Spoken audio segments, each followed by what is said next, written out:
देखो मैंने इनफिल्ट्रेशन तक पिछले बार पढ़ा दिया है, आज मैं पढ़ाऊंगा तुम लोगों को हाइड्रोग्राफ।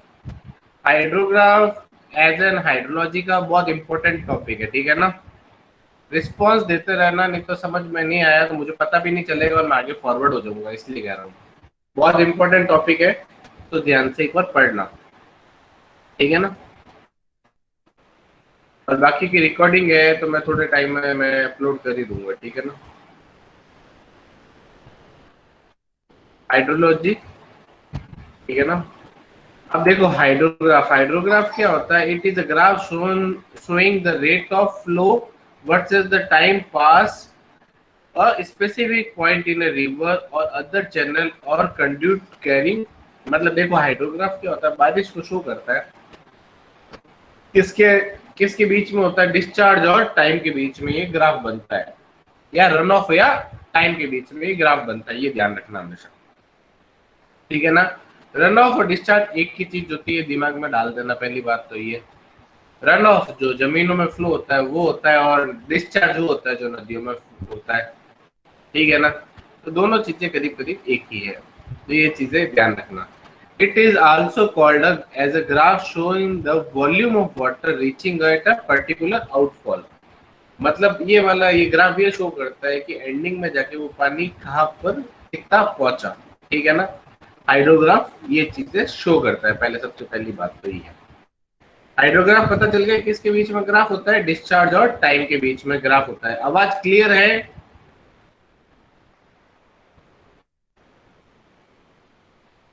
क्लियर है ना आवाज? बोल के बोल दो मुझे, ऐसे ऐसे मैं अभी मेरे वो मोबाइल चालू नहीं है इसलिए मुझे पता नहीं चलेगा कमेंट किया, ठीक है। देखो such hydrographs are commonly used in the design of sewerage, more specifically the design of surface sewerage system and combined sewer. समझ में आया कि ये हाइड्रोग्राफ का यूज होता है? सरफेस वाटर के लिए, सीवर सिस्टम के लिए और कंबाइंड सीवर्स के लिए। कंबाइंड सीवर क्या होता है? मुझे तो ये आंसर दे दो जल्दी से। इन्वायरमेंट पढ़ ली ना तुम लोगों ने? नहीं इन्वायरमेंट कहाँ पढ़ी तुम लोगों ने? छोड़ो। कंबाइंड सीवर वो होता है जहां पर अपन के क्या बोलते हैं, एक तो गटर का पानी भी जाता है और एक बारिश का ड्रेनेज का पानी भी जाता है, उसे बोलते हैं कंबाइंड सीवर, ये याद रखना। तुम्हारा 6 सेम आएगा, इन्वायरमेंट अभी तुम लोगों में है नहीं, तो इसलिए वो दिमाग में नहीं आएगा, ठीक है ना। तो सीवर, कंबाइंड सीवर वो होता है जहां पर बारिश का पानी भी जा रहा है और जो तुम्हारे जो सीवर लाइन का पानी होता है वो भी जा रहा है साथ साथ, तो उसे कंबाइंड सीवर बोलते हैं, ये याद रखना। तो कंफ्यूज मत होना कंबाइंड सीवर और sewage system. Rising limb, the rising limb of a hydrograph, also known as a concentration curve, reflects a prolonged increase in discharge from the catchment area, typically in response to a rainfall event, recession or falling limb। Rising limb और falling limb कुछ नहीं होता। देखो एक minute यहाँ पर pointer होता है, देखो ग्राफ अगर ऐसे बन रहा है ना तो ये होगा राइजिंग लिम्ब और ये होगा फॉलिंग लिम्ब, ठीक है ना। ये ग्राफ में बनेगा, ये होगा राइजिंग लिम्ब और ये होगा फॉलिंग लिम्ब, ठीक है ना, ध्यान रखना। The recession limb extend from a peak flow rate onwards, the end of the strong flow, and a return to groundwater derived flow is often taken as the point of inflection of the recession limb. The recession limb represents the withdrawal of the water from the storage build-up in the basin during the earlier phase of the hydrograph.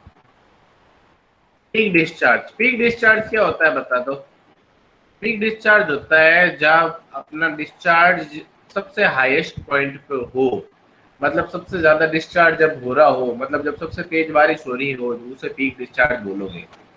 Lag time क्या होता है? Lag time भी important है, as an definition important है, तुम्हारा ऐसा कोई काम नहीं आएगा न्यूमेरिकल के अंदर, तो टेंशन लेना मत। ये आता है सिंथेटिक हाइड्रोग्राफ के अंदर, सिंथेटिक हाइड्रोग्राफ तुम्हारे कोर्स में ही नहीं है, ठीक है ना। एस कर्व हाइड्रोग्राफी है, मतलब उसका न्यूमेरिकली कोर्स में थ्योरी अगर आ जाए सिंथेटिक की तो लिख लेना, ठीक है ना। लैग क्या होता है? Lag time, the time interval from the centre of mass of rainfall axis to the peak of the resulting hydrograph, ठीक है। फिर है peak, time to peak, the time interval from start of the resulting hydrograph, ठीक है। फिर है discharge. Discharge क्या होता है? डिस्चार्ज तुम लोगों को सबको पता होगा डिस्चार्ज क्या होता है। The rate of flow passing a specific location in the river और on the other channel, volume per unit होता है रेट ऑफ फ्लो। डिस्चार्ज मतलब समझ में आ गया, क्यू से डिनोट करते हैं और कितना पानी छोड़ा गया, किस में किससे किसकी यूनिट होती है, क्यू में क्यूसेक, ठीक है। अब ये देखो, ये राइजिंग लिम्ब हो गए और ये फॉलिंग लिम्ब जो मैंने बताया था। ये देखो, ये राइजिंग लिम्ब और ये फॉलिंग लिम्ब, ठीक है। एक बार ये पूरा डायग्राम देख लो, ये है हाइड्रोग्राफ का डायग्राम।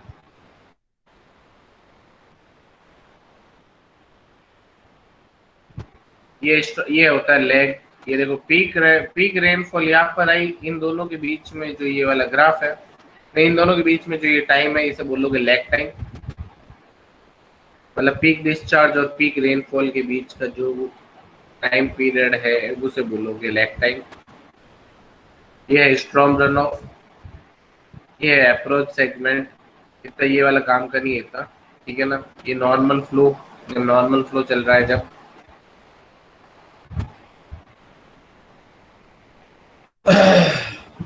हो गया हो तो फिर आगे मूव ऑन करूं।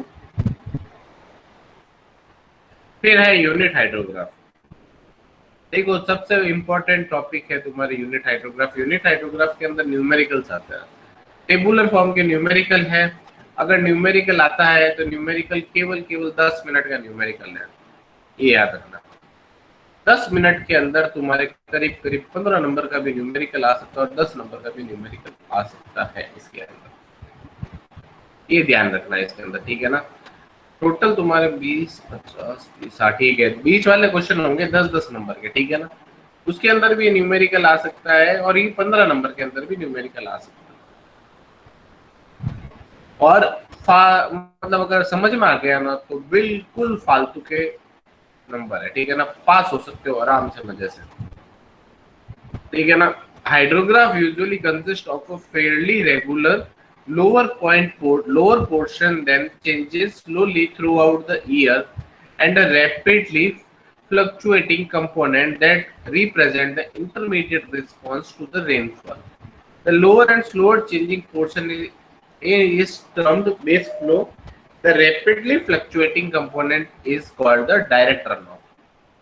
अब मैंने डायरेक्ट रन ऑफ भी तुम लोगों को पढ़ाया हुआ है, डायरेक्ट रन ऑफ होता है। डायरेक्ट रन ऑफ का मैंने तुम लोगों को एक चीज बोली थी, एक न्यूमेरिकल करवाना है, मुझे याद रखना। मैंने रन ऑफ का करवाया था जब मैंने तुम लोगों को बोला था कि डायरेक्ट रन ऑफ का भी न्यूमेरिकल करवाना है या फिर फ्लड हाइड्रोग्राफ का न्यूमेरिकल करवाना है। अब कल से क्या होगा, कल से मैं तुम लोगों को सारे न्यूमेरिकल से चालू करवाऊंगा। 3 दिन के अंदर तुम लोगों को सारे हाइड्रोग्राफ के न्यूमेरिकल में करवा दूंगा, 3 या 2 दिन के अंदर। 2 दिन में हो जाता तो वेल एंड गुड। फिर अपन चालू करेंगे इसके अंदर, क्या बोलते हैं, एक तो क्रॉस ड्रेनेज वाला, क्रॉस ड्रेनेज वाला करना है और एक करना है अपन को वेल हाइड्रोग्राफ, वेल मतलब वेल इरिगेशन का। वेल इरिगेशन करने के बाद अपने पास केवल एक टॉपिक बचेगा, वो बचेगा एम्बैंकमेंट डैम और ग्रेविटी डैम का, ठीक है ना। एम्बैंकमेंट डैम और ग्रेविटी डैम के 2 न्यूमेरिकल ही है और एम्बैंकमेंट डैम के अंदर न्यूमेरिकल आता ही नहीं है, क्योंकि न्यूमेरिकल इतना होता है कि कोई भी चीज जस्टिफाई नहीं कर पाता, याद रखना नंबर को, ठीक है ना। इसलिए न्यूमेरिकल आता ही नहीं है एम्बैंकमेंट डैम के अंदर, अभी तक तो आया नहीं, और फ्यूचर पता नहीं, ठीक है ना। अभी तक आरटीयू के जितने भी प्लूरल पेपर देख लेना, एम्बैंकमेंट डैम के अंदर न्यूमेरिकल आता ही नहीं। तो बीटीयू का तुम लोग पहला बैच हो तो तुम्हारे अंदर शायद दिया ही नहीं अभी तक, ठीक है ना। ये देखो, ये है यूनिट हाइड्रोग्राफ का। Unit hydrograph eight a particular point पे लिया जाता है, ये याद रखना, पर्टिकुलर टाइम पीरियड के लिए लिया जाता है, उसे यूनिट हाइड्रोग्राफ बोलोगे, ठीक है। ये देखो, ये भी बनता है किसमें, डिस्चार्ज और टाइम पीरियड के बीच में बनता है, तो ये ध्यान रखना तुम लोग। तो ये देख लो, ये वाला है 160 140 ये वाला पूरा इस पे डायग्राम बनाया हुआ है। इन्फ्लेशन पॉइंट ये वाला है, ये बेस फ्लो से जो नीचे चला जाता है वो से ये बोलते हैं इन्फ्लेशन पॉइंट। ये डायरेक्ट रन ऑफ है, वो बनता है रन ऑफ, और उसके ऊपर ये डायरेक्ट रन ऑफ पे बनता है, ये याद रखना। The amount of run off resulting from 1 unit of rainfall excess, ये याद रखना। इसके अंदर 1 सेंटीमीटर, 1 mm, 1 फीट एक्सेट्रा को यूनिट हाइड्रोग्राफ के अंदर कंसिडर किया जाता है। Is essentially a tool for determining the direct run off response to rainfall. Once you know the watershed responses,